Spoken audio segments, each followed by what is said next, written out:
خواندن سوره فاتحه در نماز واجب است. در صحیح بخاری حدیث شماره 758 و صحیح مسلم حدیث شماره 394 از عباده ابن صامت رضی الله تعالی عنه روایت است که پیامبر صلی الله علیه و آله و سلم فرمودند: نماز کسی که سوره فاتحه را نخوانده است درست نیست. همچنین در صحیح بخاری حدیث شماره 793 ابو هریره رضی الله تعالی عنه روایت می کند که رسول الله صلی الله علیه و آله و سلم وارد مسجد شدند. بعد از ایشان شخص دیگری آمد و شروع به نماز خواندن کرد. پس از اتمام نماز به آن حضرت صلی الله علیه و آله و سلم سلام کرد.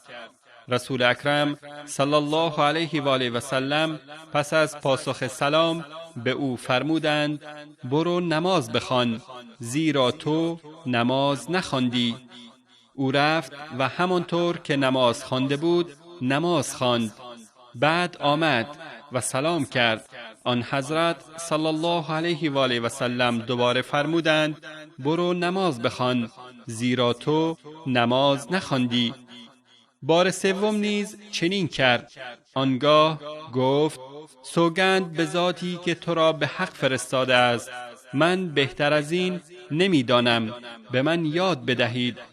رسول الله صلی الله علیه و آله و سلم فرمودند: هر وقت که خواستی نماز بخوانی نخست تکبیر بگو، بعد آنچه از قرآن برایت میسر است بخوان، سپس با آرامش کامل رکوع کن و پس از برداشتن سر از رکوع راست بایست و با آرامش کامل مکث کن. سرانجام با آرامش کامل سجده کن.